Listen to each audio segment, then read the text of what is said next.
soir. Aide-nous, Seigneur notre Dieu, à être transformé de jour en jour à l'image de ton Fils bien-aimé. Que je diminue, que toi seul sois élevé. Au nom de Jésus, notre Sauveur et Seigneur. Amen. Amen. Acclamons le Seigneur notre Dieu. Veuillez vous asseoir. Dieu nous bénisse. Dieu nous bénisse. Nous sommes à notre étude capitale. Nous sommes en train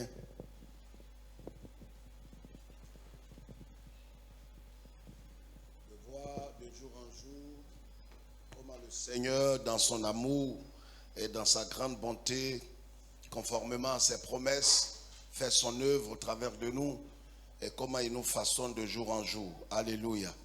Nous sommes en train de parler de fruit, le fruit de l'esprit. Le fruit de l'esprit. C'est fondamental, c'est important, c'est indispensable. Galates chapitre 5, compte tenu du temps, Galates chapitre 5. Galates chapitre 5, l'avons lu. Voilà, Galates chapitre 5, le verset 19. Or, les œuvres de la chair sont manifestes. Très bien. Ce sont l'impudicité, l'impureté, la dissolution, l'idolâtrie, la magie, les inimitiés, les querelles, les jalousies, les animosités, les disputes, les divisions, les sectes, l'envie, l'ivrognerie, les excès de table et les choses semblables. Vas-y. Je vous dis d'avance, comme je l'ai déjà dit, que ceux qui commettent de telles choses n'hériteront point le royaume de Dieu. Mais le fruit de l'esprit, c'est l'amour, la joie, la paix, la patience, la bonté, la bénignité, la fidélité, la douceur, la tempérance. Amen. Amen.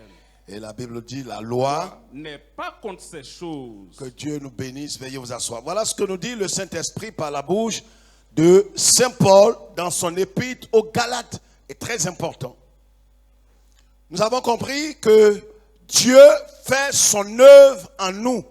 Il y a un travail que le Seigneur est en train de faire. On peut lever la tête s'il vous plaît.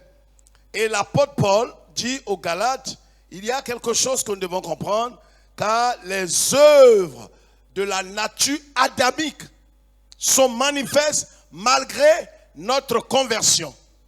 Donc, malgré qu'on soit à Christ, malgré qu'on soit né de nouveau, malgré qu'on soit régénéré, les œuvres de la chair sont manifestes. Et les œuvres de la chair peuvent nous empêcher d'entrer dans le royaume de Dieu. Les œuvres de la chair se manifestent de diverses manières. Le contraire des œuvres de la chair, c'est le fruit de l'esprit. Et le fruit de l'esprit, nous l'avons dit, c'est un seul fruit. Mais qui a plusieurs aspects, qui a plusieurs caractéristiques. 9 aspects dans le seul fruit. Et c'est ce que nous devons valoriser, nous devons permettre au Saint-Esprit. Comment est-ce que le fruit de l'esprit est manifeste en nous? Le fruit de l'esprit, c'est ce qui reflète le caractère de Jésus-Christ. Donc le fruit de l'esprit n'est rien d'autre que le caractère de notre Seigneur. Or la Bible dit en Romains chapitre 8 que l'œuvre que le Seigneur accomplit chaque jour au travers de nous, en nous, c'est de nous amener à être semblables à l'image de son Fils bien-aimé. Ça veut dire que Dieu veut faire une œuvre. Et l'œuvre qu'il accomplit, c'est de nous amener à ressembler. Pas du point de vue physique, mais du point de vue spirituel. Ça veut dire que quand le Seigneur était sur terre ici, le caractère qu'il avait, c'est ce que nous devons développer. Alors c'est un peu souvent insaisissable, incompréhensible, parce qu'on se dit, comment est-ce que le Seigneur peut être en moi, et puis naturellement, automatiquement, son caractère n'est pas manifesté en moi. Non, ce n'est pas automatique. Christ est en moi, mais pour que son caractère soit manifesté en moi, il faut que j'accepte délibérément de renoncer à l'autorité sur moi-même. C'est-à-dire, tant que j'aurai l'autorité sur moi-même, tant que je ne vais pas renoncer délibérément, volontairement, intentionnellement, au droit que j'ai sur moi-même, le Saint-Esprit, vous savez, il ne peut pas utiliser ce qui n'est pas à lui. Est-ce que quelqu'un me comprend? On a défini le vol comme quelque chose, prendre quelque chose qui n'est pas à vous. Alors, voyez que Dieu ne contraint personne, il ne force pas. C'est pourquoi le Seigneur dit, venez à moi librement. Si un homme ne veut pas venir à Christ librement, le Seigneur ne peut pas le forcer, le contrarier, l'obliger à venir à lui. Dieu ne fait pas cela. C'est pourquoi, voyez, dans la transformation, c'est très important. J'ai souvent parlé de 3 points importants, 3 points capitaux. Vous savez, regardez ici, quand on vient à Jésus, on est d'abord, c'est ce qu'on appelle les doctrines, ça fait partie des doctrines cardinales. Quand on vient à Christ, dès qu'on a entendu l'évangile, suivez très bien, dès qu'on a entendu l'évangile et qu'on a reçu cette sémence dans notre cœur, et le Saint-Esprit nous amène à nous détourner de la voie de la perdition qu'on avait empruntée. Donc nous nous détournons. Nous allons dans le sens de la perdition. Et quand on a entendu l'évangile, on a été convaincus de péché, de jugement et de justice par le Saint-Esprit. Nous nous détournons de cette mauvaise voie pour nous tourner vers Christ par la foi. Donc nous changeons radicalement de position et de voie. C'est ça la conversion. Dès que nous sommes convertis, c'est ce que Jésus appelle, en Jean chapitre 10, il appelle ça la porte. Il dit, il est la porte des brebis. Voyez, vous ouvrez une porte, vous entrez de façon instantanée. Mais dès que vous sortez par la porte, vous entrez par la porte, ne veut pas dire que vous êtes déjà arrivé à destination. Quelqu'un me comprend, dit Amen. Laisse quelqu'un à côté de toi, dit Amen. Donc la conversion et la transformation sont 2 points importants dans la marche chrétienne. Donc Jésus n'est pas seulement la porte, mais il dit aussi qu'il est le chemin. Donc quand on passe par la porte, on est obligé d'emprunter le chemin pour arriver à bon port. Et là encore même, il dit, il est le chemin, la vérité et la vie. Ça veut dire que le fait même d'emprunter le chemin, si je ne vis pas la vérité, je ne vais pas trouver la vie. Donc quand on vient à Christ, regardez la première chose qui se produit dans ma vie. Et ça fait partie, ça va boucler le 3e aspect des 3 premiers aspects que nous avons quand nous venons à Christ et de façon instantanée ce qui se produit. À l'introduction, il y a 2-3 semaines, j'ai dit, quand nous venons à Jésus, les fruits de l'esprit sont en 3 groupes. Parce qu'il y a 9 aspects. C'est un seul fruit. Vous prenez un peu la mandarine ou bien une orange, vous allez voir que c'est une seule orange qu'on vous donne. Mais dans cette orange-là, il y a plusieurs tranches dedans. Quelqu'un comprend et dit Amen. Parce qu'il y a des gens qui ne comprennent pas du tout. Les gens nous posent des questions du monde entier. Le fruit là, il n'y en a pas 2. Le Saint-Esprit a un seul fruit. Le seul fruit là, il y a beaucoup de tranches dedans pour parler comme ça. Ce n'est pas le fruit de l'esprit, c'est le fruit de l'esprit, c'est défini. Et dans ce fruit, il y a plusieurs manifestations. La première manifestation que nous avons vue, c'était l'amour. Nous avons dit qu'il y avait combien? 3 types d'amour. Il y avait l'amour agapéo, l'amour filial, et puis l'amour éros. L'amour éros, c'est entre l'homme et la femme. L'amour filial, c'est l'amour que nous avons. C'est un amour limité. Un amour limité qui est entre les frères. Mais l'amour que Dieu a pour nous, que Dieu nous conseille à avoir entre nos frères, et qui devrait même exister comme fondement, sous-bassement de l'amour qu'un homme doit avoir pour une femme, pour l'épouser, c'est l'amour agapéo. C'est un amour désintéressé. Un amour, quoi d'autre encore? Qui n'est pas bâti sur le matériel. Pas un amour aimant. C'est-à-dire, tu m'aimes, je t'aime. Non, l'amour agapéo, il ne t'aime pas, mais toi tu l'aimes. Tu l'aimes sans raison. Tu ne l'aimes pas pour ses biens. Tu l'aimes sans raison. C'est l'amour que Dieu a pour nous. On comprend? D'accord, donc allons-y. Je vais vous donner les 3 points là après, mais je rappelle ça chaque fois. Ce soir, nous parlons du 3e aspect de la première catégorie des 3 aspects. Nous avons parlé de l'amour. Nous avons parlé le mardi passé de la... Aidez-moi. Laisse ceux qui sautent les cuttes là. Dis ça plus fort. La quoi? La joie du Seigneur est ma force. Nous avons compris que la joie, le Seigneur nous amène à manifester la joie. Et j'ai dit que les 3 premiers points, les 3 premiers aspects du fruit de l'esprit, c'est l'amour, la joie et la paix. Regarde ici. Ces 3-là se manifestent de façon instantanée dès que nous naissons de nouveau. Il y a 2 autres groupes. Est-ce que je me fais... Si tu ne suis pas, que tu écris, tu ne vas pas comprendre. Le premier groupe là, il y a 3 points dedans.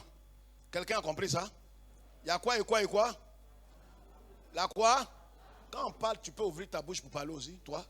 Il y a quoi et quoi? Et puis, voilà. Les 3 là. Dès que quelqu'un reçoit Jésus dans son cœur, la seconde en même temps, ces 3 choses-là sont manifestes dans son cœur. Sur le champ, fais pas demain. C'est pourquoi si quelqu'un dit qu'il aime Christ et qu'il n'aime pas son prochain, c'est un menteur. Il n'a jamais reçu Christ. Parce que quand Christ rentre dans ton cœur, Christ s'est appelé, Jésus dit, je suis la lumière du monde. Donc quand la lumière rentre dans les ténèbres, alors qu'est-ce qui se passe? La lumière éclaire les ténèbres. Et il y a une joie. Tu vois, quand tu es venu à Christ, les premiers jours, la joie avait envahi. Quand quelqu'un reçoit, son visage est rayonnant de joie. Est-ce que quelqu'un comprend ce qu'il dit? Si tu n'es pas converti, tu ne vas pas connaître ça. Quand on est venu à Christ, la seconde, quand Christ rentre dans ton cœur, il y a une joie qui envahit ton cœur. Même ce jour-là, tu peux marcher d'ici jusqu'au plateau, qui est le centre des affaires à Abidjan. C'est vrai ou bien c'est faux? Tu es heureux. Les gens même te demandent, peut-être tu as reçu Jésus à l'école, ou bien quelque part sur une place publique. Tu étais content, tu chantais les cantiques. Tu es arrivé chez toi, les gens te disent, tu as gagné quoi? Dis non, j'ai rien gagné, j'ai donné ma vie. Ah, allez à l'église, et puis on est content, on dirait que tu as gagné l'auto là. Non, il ne peut pas comprendre. Tu viens de recevoir le prince de la paix. Alléluia. Donc la joie était, et c'est pourquoi la joie est la force des croyants. C'est pourquoi la Bible dit, réjouissez-vous toujours dans le Seigneur, je le répète. C'est pourquoi se réjouit. Voyez, la joie vient pas, la joie, le premier jour est venu dans ton cœur. Mais maintenant, tu dois l'entretenir. Si tu ne veux pas être dans la joie, tu ne seras plus dans la joie. Il y a des circonstances, il y a des événements, il y a des épreuves. Mais malgré les épreuves, malgré les difficultés, le Seigneur t'exhorte à te réjouir. Maintenant, ce soir, écoutez-moi très bien. Je vais vous dire quelque chose de très dérangeant qui va peut-être nous choquer et choquer ceux qui nous suivent. Ce soir, nous parlons de la paix. Écoutez d'abord. Allez faire des recherches. J'ai fait des recherches moi-même et j'ai compris que les médecins déclarent que 75% des maladies, écoutez-moi très bien, émanent de l'agitation intérieure. Il y a des maladies qui sont des maladies que les médecins appellent imaginaires. C'est-à-dire, tu es là, tu es stressé, tu es angoissé, tu as peur. Ces choses que tu es en train de développer vont créer un cancer dans ton corps sans t'en rendre compte. Il y a des hommes et des femmes qui ne sont pas malades. Mais tant que tu seras stressé, angoissé pour ton lendemain, tu es en train d'appeler la maladie. Il y a des femmes aujourd'hui qui ont des problèmes de santé graves. Des menstrues qui ne s'arrêtent pas. Des céphalées en emploi. Il y a des gens même qui ont l'insomnie chronique. C'est dû à quoi? Et si tu n'es pas sage et intelligent, tu vas mettre ça sur les génies. C'est pourquoi ce point qu'on va voir ce soir, je voudrais que tu écoutes attentivement. C'est pourquoi le thème ce soir, j'ai mis la paix de Dieu, notre sécurité. Frère, la paix de Dieu est plus qu'une assurance pour nous. C'est pourquoi c'est considéré dans les Écritures comme la paix de Dieu est comme notre confiance, notre sécurité. Quelqu'un comprend? Et vous allez voir, frères et sœurs, que tout ce que le Saint-Esprit produit dans le cœur de l'homme, tout ce que le Saint-Esprit produit, il le produit en accord avec la paix. C'est pourquoi, regardez, quand le Seigneur apparaît à quelqu'un, dans la Bible, à chaque fois que le Seigneur est apparu à un homme, la première parole qui dit, que la paix soit avec toi. Et le Seigneur ira plus loin pour dire, je vous donne ma paix. Il dit que votre cœur, lisons Jean chapitre 14, prenez note, Jean chapitre 14. Ce soir on va aller très vite, mais je voudrais qu'on lit beaucoup de passages. Jean chapitre 14. Jean chapitre 14. Que votre cœur ne se trouble point. croyez en Dieu et croyez en moi. Croyez en Dieu et croyez en moi, dit le Seigneur. Voyez ce que le Seigneur attend de nous. C'est que notre cœur ne s'agite point. Parce que même les scientifiques démontrent que la plupart des maladies que nous subissons émanent de l'agitation intérieure, du manque de paix, de manque de tranquillité, de manque de sérénité intérieure. Regardez tous, et ça, nous sommes tous exposés. Le riche, il est troublé, il est stressé. Il y a quelque chose qui amène chacun de nous dans le stress et dans l'angoisse. Aujourd'hui, on parle de scolarité, on parle d'école, on parle d'inscription, tout le monde est stressé. Le stress, ce que ça déclenche comme maladie, mais il faut chercher, tu vas voir.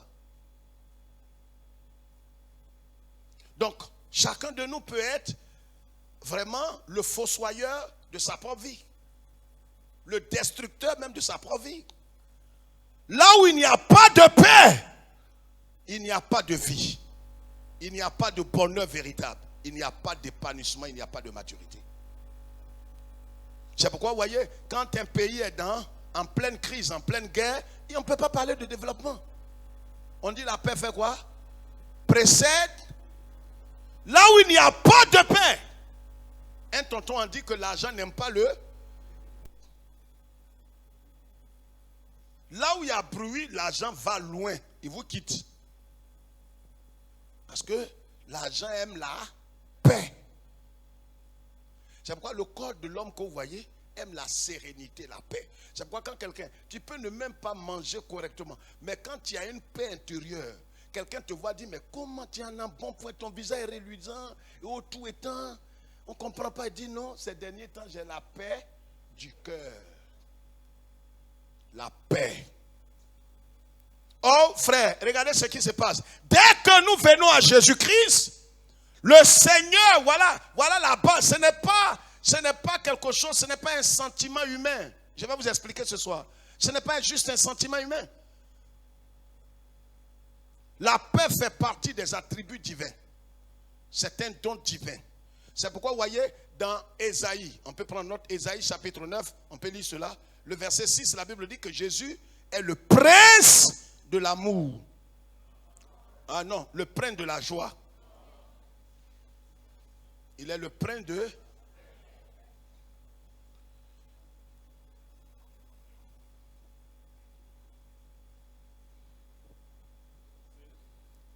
Lis le verset 6 rapidement, pasteur.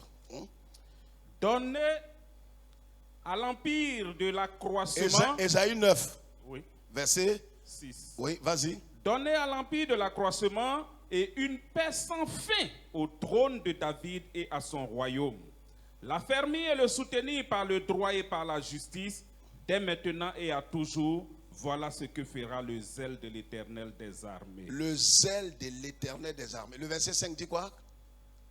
Car un enfant nous est né, un fils nous est donné, et la domination reposera sur son épaule. Oui. On l'appellera admirable, conseiller, Dieu puissant, Père éternel, prince de la paix. Le prince de la paix.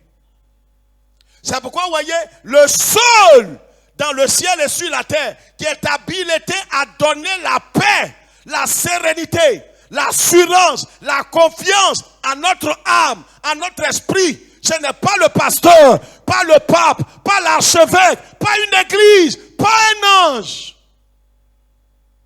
Un homme peut tout avoir, mais s'il n'a pas la paix intérieure, il est agité et il est exposé à la mort subite. C'est pourquoi quand nous venons à Christ, on est justifié. Écoutez-moi très bien maintenant, ce que j'étais en train de vous dire. On est justifié. La justification, c'est quand le Seigneur, après avoir fait quoi?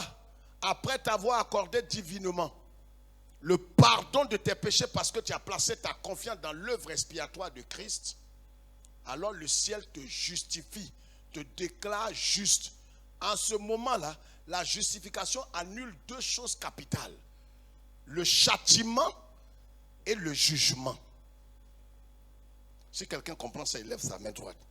Parce que si vous n'avez pas compris ça, vous allez vous laisser berner par des doctrines de démons les doctrines de cordon ombilical, de malédiction ancestrale, de malédiction familiale sont fondées sur la méconnaissance de la doctrine de la justification. Quand tu crois au Seigneur, le Seigneur déclare que tu es juste.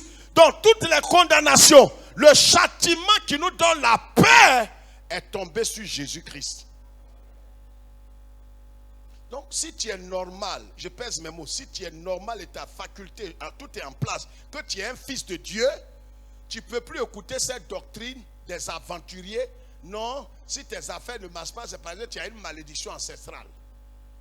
Mais dès que je suis venu à Jésus, la Bible dit qu'il n'y a plus de condamnation sur ceux qui sont baptisés, les évangéliques. Hein? Si tu remuais ta tête comme ça, tu allais sortir. Hein? Ceux qui sont en Jésus-Christ. Donc là où je suis, si tu vois malédiction sur moi, c'est toi, ta génération qui est maudite. Ta famille et tes enfants, tes âmes, ta tribu. Parce que je ne peux pas être maudit. C'est inconcevable. Je ne peux pas être maudit. Je suis dans le béni. Comment un homme, parce que tu ne réfléchis pas longtemps, comment quelqu'un qui est dans le béni peut être maudit? Mais si tu es né pour te perdre et tu as le don des aventuriers, des marmailleurs, alors quand tu dis ces choses, tu les suis. Pourquoi on appelle ça bonne nouvelle? Mais parce que quand j'ai entendu, j'ai reçu Jésus, alors le ciel me déclare juste. C'est ça la bonne nouvelle. Et c'est la justification la seule qui me donne la paix intérieure. Quand je me rends compte que Dieu n'est plus fâché avec moi, qu'est-ce que ça crée dans mon cœur? Réfléchis toi-même. Vous aimez les choses compliquées? Tu vas au tribunal, on te dit que c'est vrai, tu étais condamné à près de 50 ans avec 2 milliards d'amendes. Mais on t'annonce que vraiment il y a quelqu'un dans la salle qui ne veut pas qu'on dise son nom, il a payé le prix. Et que tu es libre. Tu vas sortir du palais de justice dans le plateau là, tu marches, tu peux marcher de chez toi jusqu'à Boubou. Il y a un vent frais qui te souffle. Tu as la paix. C'est ce qui t'est arrivé. Oh, regarde sa façon de répondre, mais je ne sais pas. Toi, ce n'est pas 20 ans. Toi, c'est l'éternité, perpétuité. Perpétuité. Si on a 9 perpétuités sur petit, petit va se réjouir. C'est cette perpétuité-là, on a enlevé sur nous. Perpétuité, dis perpétuité. C'est ça, le Christ est venu enlever sur toi. Pourquoi tu ne peux pas avoir la paix? Même quand tu n'as pas à manger, on dit perpétuité est quittée sur toi. Tu as la paix. Ta paix n'est pas liée à ce que tu vas manger. Ta paix est liée à la condamnation qu'on a annulée. Est-ce que quelqu'un me comprend? Donc, dès le jour où tu as été justifié, tu as une paix intérieure. Parce qu'il y a deux choses qui sont passées au-dessus de toi. La condamnation et le jugement. Le châtiment et le jugement. Là où tu es là, tu ne vas plus en jugement. Tu as la paix ou bien tu n'as pas la paix? Cette paix-là, elle vient de Dieu. Tu dois l'entretenir. Est-ce que quelqu'un me comprend? Est-ce que quelqu'un... Philippiens chapitre 4, verset 6 à 7. Allons-y très vite. On a 10 minutes. Philippiens 4, 6 à 7. Prenez note. Colossiens chapitre 1, verset 21. Romains 5, 10. Oui, on va vite. Philippiens 4, 6 à 7. Allons-y, pasteur. On va lire vite. Donc, la paix est un attribut de Dieu. Ça fait partie du caractère de Dieu. C'est pourquoi, vous voyez, la paix est tellement importante. Est-ce qu'il y a le prix Nobel de l'amour? Qu'est-ce que le monde cherche? Chaque année dans le monde entier, qu'est-ce qu'on fait? Levez la tête, qu'est-ce qu'on fait? On récompense les artisans de la paix, ceux qui se sont illustrés de la bonne manière. Il y a un prix qu'on appelle le prix Nobel de la paix. Donc on décerne ça à celui qui s'est illustré de la meilleure façon dans le monde. Ça peut être un pays, une organisation. On décerne ça à quelqu'un. Et ceux qui ont eu le prix Nobel de la paix, c'est des gens qui sont considérés comme des artisans de paix. Voyez pourquoi la paix? Voyez comment la paix est précieuse? Oh, cette paix que le monde donne là n'est rien par rapport à la paix que donne le Seigneur Jésus-Christ. Est-ce que quelqu'un comprend ce que j'ai dit? Donc la paix est tellement précieuse, tellement importante, tellement sacré que le seul qui est capable de donner une paix durable, une paix éternelle, une paix sécurisante, c'est le Seigneur Jésus-Christ. Et Jésus dit, je te donne ma paix. C'est cette paix qui fait que même quand tu vas au village, encerclé par les sorciers, tu ne crains aucun mal. Il y a une paix. Et cette paix est le signe de l'approbation divine. Est-ce que quelqu'un comprend quelque chose ce soir? Comment savoir que Dieu est avec toi? Tu as une paix intérieure, tu as une sérénité. Or, la paix elle-même, c'est ton intimité, ta communion avec Dieu. Je vous ai promis que j'allais vous expliquer la paix avec Dieu et la paix de Dieu. Allons-y très vite, lis vite. Ne vous inquiétez de rien. Ne vous inquiétez de rien. Ne vous inquiétez de rien. On s'inquiète. Moi, je m'inquiète. Tu t'inquiètes. Chacun de nous s'inquiète. Même quelle que soit la fortune. Regardez. Vous voyez comment l'homme est insatiable? Est-ce que vous me suivez un peu, frères et sœurs?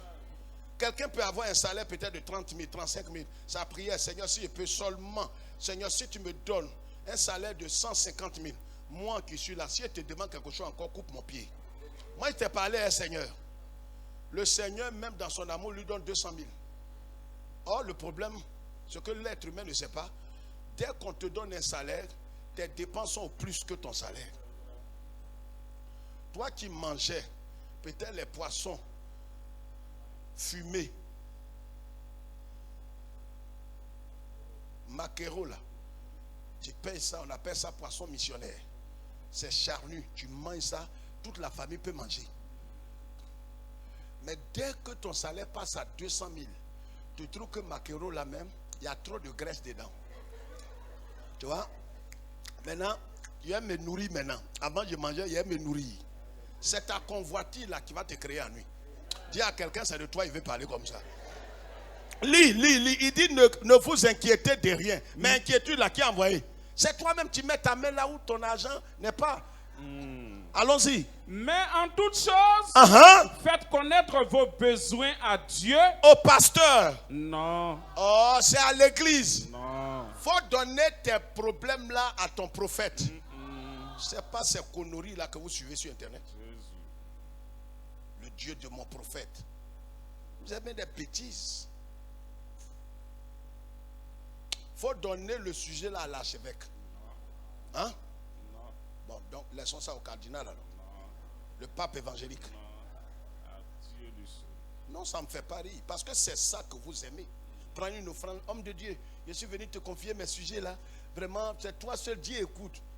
Vous avez rendu les gens esclaves. C'est lui seul, le mortel là, seul que Dieu exauce. Mais c'est qu'on est foutu. Et s'il ne vient pas, il est mort, c'est fini. On dit, oh, notre Dieu est mort. Notre Dieu est mort. Je vous ai éduqué ici à mettre votre confiance en qui? En qui? En Jésus-Christ seul. Tu mets ta confiance à un pasteur, tu seras maudit. Ben, tu ne sais pas comment il va finir. Tu ne sais pas comment il va finir. Non, je vais faire. Et puis quelle histoire d'offrande même? Tu vas donner offrande à qui? Toi-même, tu ne peux pas payer quelque chose de bon, tu vas manger? Et puis prier? Non, c'est toi qui ris. Je suis en train de rire. Lis. Mais en toute chose, faites connaître votre besoin à Dieu par des prières et des supplications avec des actions de grâce. Et la paix de Dieu. Et quoi?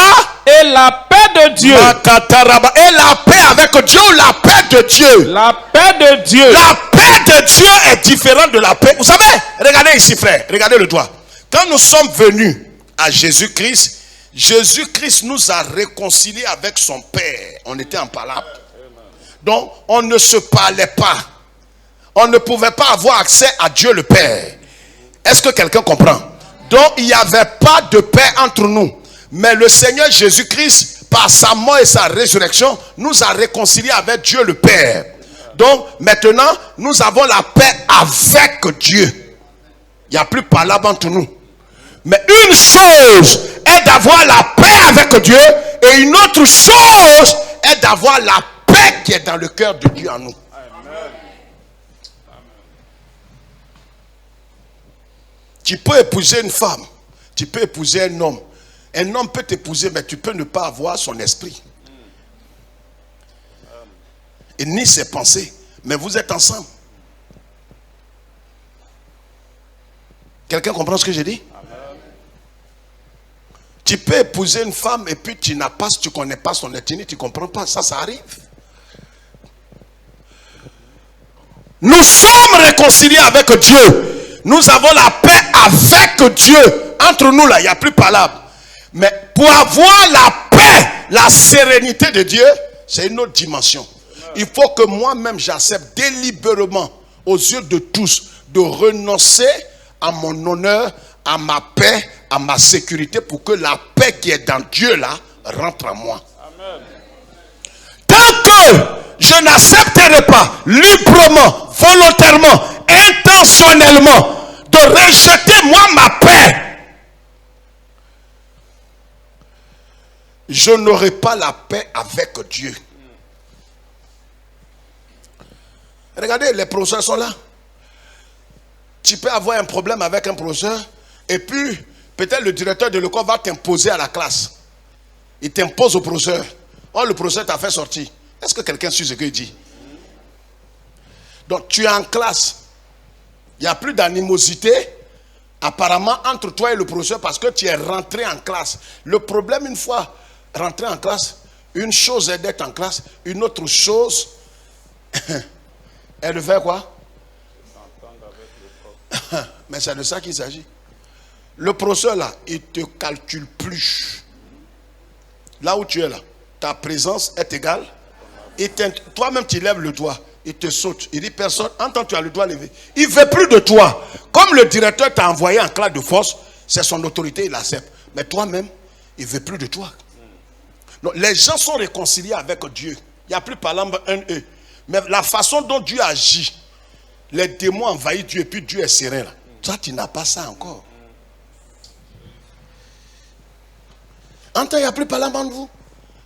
Mais tu vois Dieu, il est calme. Dis frère, où tu as vu ça? Oh, faut parler fort. Dis frère, où tu as vu ça? Dans la Bac. Ils étaient en tout 13. Or 13 n'est pas un bon signe selon le monde. Ils étaient sur la Bac. Et la Bac était sur les flots. Et c'est dans ça Yeshua dort.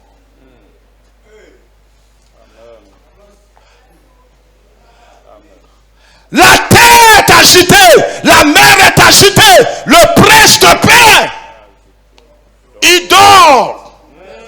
Car il sait qui il est, il connaît son identité. Regarde, quand il y a la paix de Dieu, ce que nous on poursuit maintenant, ce n'est pas la paix de Dieu. Il y a longtemps on s'est réconcilié. Maintenant c'est ce qui fait que quand il y a un événement, il ne bouge pas là. C'est ça on cherche. Je connais son nom. Je connais.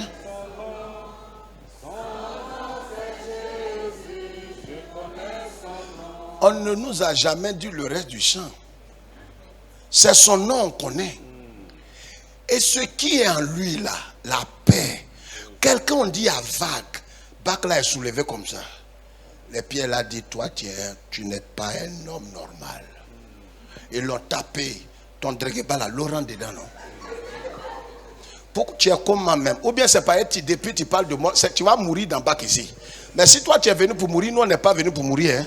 Ben, comme toujours il parle de moi, il pense qu'à tout moment il va mourir. Donc lui la mort ne lui dit rien. Il dit regarde, avant de mourir, il faut nous envoyer sur la terre ferme. Parce que tu as dit on va traverser la terre ferme. Regarde, le Seigneur qui donne la promesse, mais entre la promesse et l'accomplissement de la promesse, ce qui se passe, tu te demandes si le prince de paix est là encore. Mais je t'annonce ce soir qu'il est avec toi. Il ne sommeille ni ne dort celui qui veille sur Israël. C'est lui que la Bible appelle le prince de paix. C'est-à-dire il n'est effrayé devant rien. Il est serein et imperturbable. C'est cette attitude qu'il veut que nous développions. Face à la situation, face à la maladie, face à tout ce que tu entends autour de toi cette fin d'année, face à tout ce qui te résiste, tes promesses qui ne sont pas encore accomplies, il faut rester serein. C'est quand Pierre la réveille autour, il dit qu'est-ce qu'il y a? Il dit mais tu poses question, qu'est-ce qu'il y a? Philippe, regarde ce que notre type l'a dit. Il dit qu'est-ce qu'il y a? Regarde l'eau qui arrive. Quand il dormait là, l'eau était ici. Tu ne comprends jamais quelque chose, Jésus. On n'est plus âgé que toi après tout. Hein? Regarde ton truc est dans l'eau. Et tu demandes c'est quoi? Pourquoi on me réveille? Donc dans l'eau là, tu allais dormir. Il s'est levé et dit non. La barque, il a calmé. Il dit tempête, calme-toi là. Il n'a pas besoin de gêner. Oh, le prince de paix là. Quel jeune. Quand la tempête, les vagues, la mer, les monstres marins, ils ont vu que le Créateur s'est levé. La tempête s'est calmée. Tu nageras pas pour traverser l'eau. La barque là va te conduire jusqu'à bon port.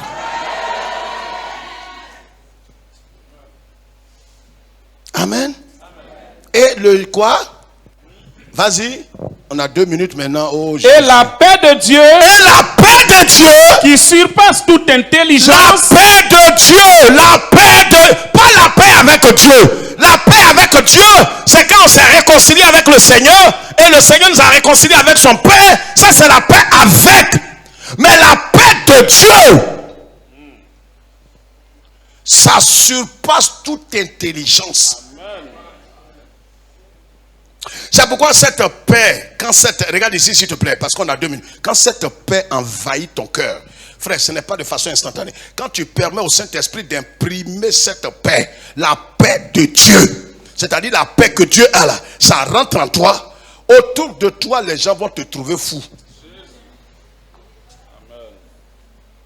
On dit, mais Claude, il a perdu son papa et puis il est en train de chanter. Il est malade.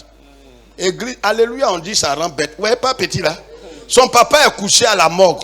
Et il chante, il prêche. Il a une sérénité dans son cœur que son père s'est endormi dans le Seigneur.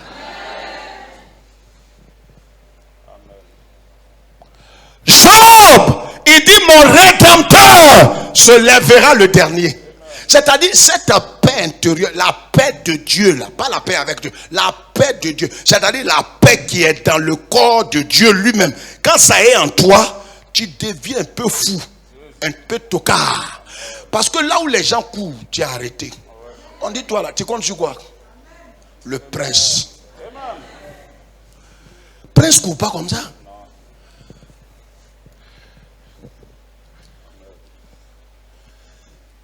Frère, ce que je suis en train de dire, ça ne veut pas dire que j'ai atteint. Moi-même, souvent, je suis agité. Tout le monde est à peur. On se demande comment on va s'en sortir. Mais le Seigneur nous interpelle ce soir. Soyons sereins et imperturbables. Ton agitation va déclencher des maladies incurables. La paix de Dieu, la paix de Dieu qui surpasse toute intelligence, toute capacité, tout pouvoir va habiter ton cœur. Le problème, je vous ai toujours dit, n'a jamais été le problème. C'est l'attitude de ton cœur face au problème là qui va te créer des ennuis. Jésus arrête la tempête. Il va au tombeau de Lazare, tout le monde pleure. Le monsieur est mort, ça fait 4 jours. Il est maintenant dans la décomposition. Les asticots sont... Ses propres sœurs, les sœurs de Lazare lui ont dit, tu vois, Rabbi, viens voir. Maître. Non, viens, arrête tes pleurs là, viens. Au fait, notre frère, il sent. Il est décomposé. Tu vois, on ne peut pas te dire prochainement. C'est-à-dire, quand il y a des choses comme ça, quand il était dans le coma, tu aurais dû venir. Regarde, actuellement, tu es là, tout le monde court en toi et tu pleures. Tu vas faire quoi maintenant? C'est ça qui amène Jésus à pleurer. C'est-à-dire, les femmes là, qui ont suivi Jésus, ne l'ont pas connu dans sa dimension spirituelle. Ils l'ont vu comme un simple homme. Parce qu'au moment où, vous voyez, la paix de Dieu, quand il y a ça, au moment où les gens pleurent, les gens te trouvent bizarre. On dit, mais toi, tu ne vas pas donner quelque chose? Ça ne va pas se passer. Hein? Il dit, le Seigneur m'a déjà parlé. Que la paix de Dieu qui surpasse toute intelligence soit notre partage. Quelqu'un m'entend? La paix de Dieu certifie la volonté de Dieu. Être assuré de l'approbation de Dieu dans les détails de notre vie. Ressentir la paix sur toute action et décision. C'est la paix qui peut faire ça. Comment je peux savoir que je suis dans la volonté parfaite de Dieu? Quand il y a la paix intérieure, la sérénité intérieure. Lis-nous ce verset. Actes chapitre 16, verset 7. Actes chapitre 16, verset 7. Lis ça rapidement. Lis ça rapidement. Lis ça rapidement. Acte 16, verset 7, pasteur. Arrivé près de la Mysie, il se disposait à entrer en Bithynie. Ils étaient disposés, c'était des apôtres. Le Seigneur Jésus leur a dit, allez partout le monde et faire de toutes les nations des disciples. Mais vous voyez, l'une des choses les plus importantes, regardez, la paix, c'est cette communion, cette intimité entre nous et Dieu. Mais en même temps, cette paix produit quelque chose de surnaturel qu'aucune autre chose ne peut nous donner. Ça produit la sérénité, la tranquillité, la fermeté. Pourquoi aujourd'hui le monde entier est agité? Même les chrétiens. Regarde ici ce que je suis en train de dire. On n'a plus de minutes. Pourquoi aujourd'hui certains vont sur internet, ils entendent des prophètes, des prophéties. On a vu tout à l'heure, j'ai parlé à un pasteur tout à l'heure, une jeune fille qui est voilée, qui est dépouillée, qui prophétise, quand même, les gens la considèrent comme Jésus dans une chair humaine. Un prophétie, on les suit sa bouche. Oh, le Seigneur Jésus déclare que vraiment, c'est la fin des temps, c'est la fin des temps. On dit, oh Seigneur, on est fini, oh Seigneur, on est fini. Seigneur, qu'est-ce qu'on doit faire maintenant? Et le vaccin, Seigneur, on l'interroge comme le Seigneur en chair. Quelqu'un a vu ça sur internet?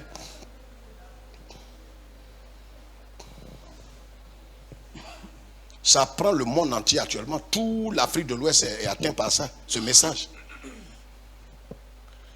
Si tu n'es pas avec eux, que tu es ailleurs, tu es perdu. Si tu mets pommade sur toi, tu vas en enfer. Tu regardes télévision, tu écoutes la radio, tu fais tant, tu magies, c'est marqué, tout est marqué. Non, ça fait pas rire. Vous allez tomber sur eux. Et si tu n'es pas fondé, et si tu n'as pas véritablement la doctrine biblique que toi tu as été justifié, que même ce n'est pas mèche que tu mets là qui va te conduire en enfer, si ton cœur, parce que le problème c'est, est-ce que tu es un idolâtre? Tu as mis mèche sur ta tête, mais est-ce que ton cœur est dans mèche là? C'est en ce moment là que tu es devenu sorcière, idolâtre. Parce que la Bible dit, tu aimeras l'Éternel ton Dieu, tu le serviras. Tu aimeras Dieu de tout ton cœur. Tu ne dois pas aimer mèche plus que Jésus.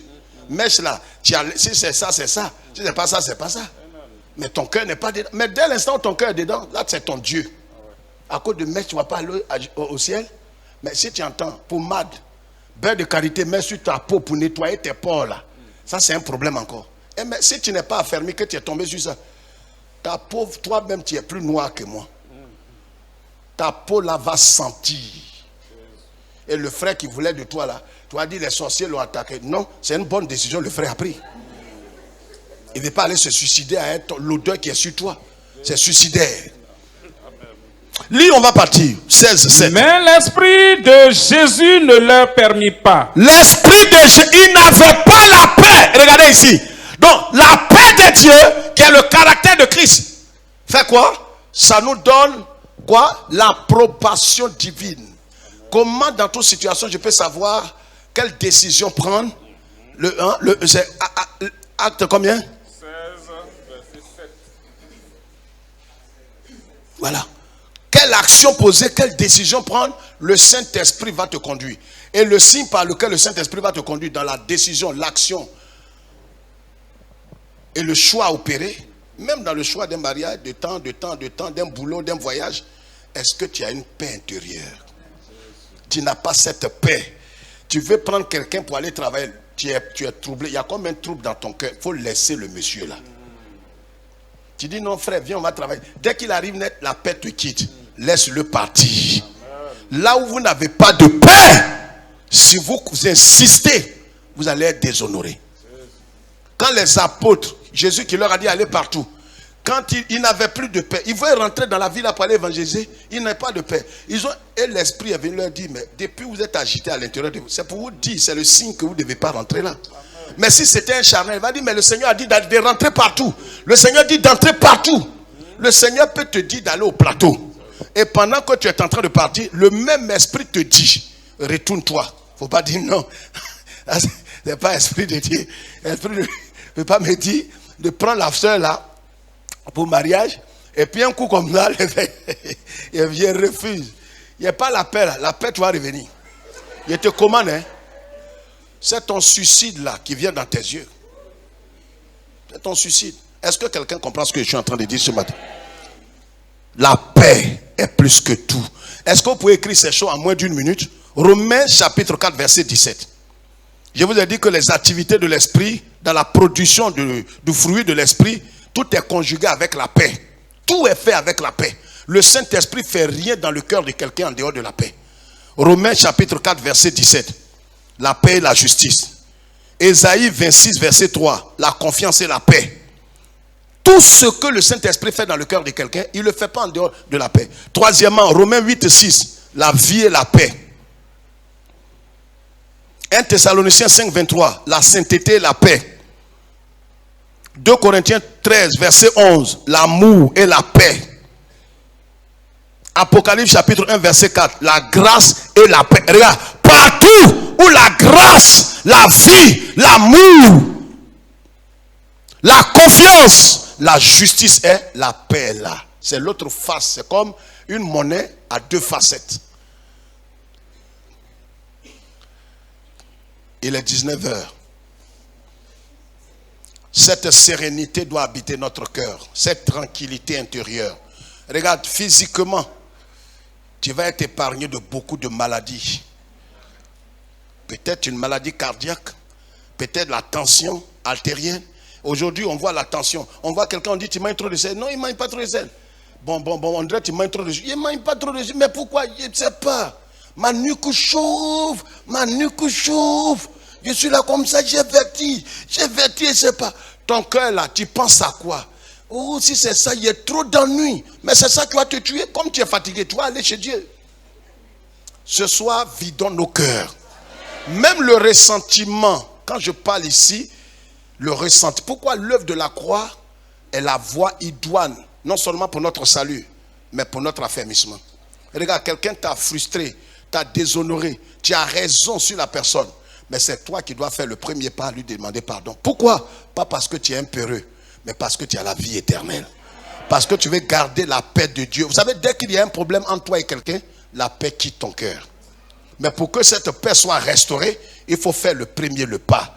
C'est pas parce que tu fais le premier le pas que tu es bête, tu es inintelligent. Au contraire, c'est ceux qui sont spirituels qui font le premier le pas. Donc quand tu demandes pardon, il dit oui, tu n'as pas dit que tu peux. Hein? Des conneries comme ça. Ça peut être ta femme, ça peut être ton mari, ça peut être un frère, ça peut être ton patron. Fais le pas le premier. C'est pourquoi, vous voyez, la croix, c'est humiliant. Jésus dit, si tu ne portes pas ta croix, tu n'es pas mon disciple.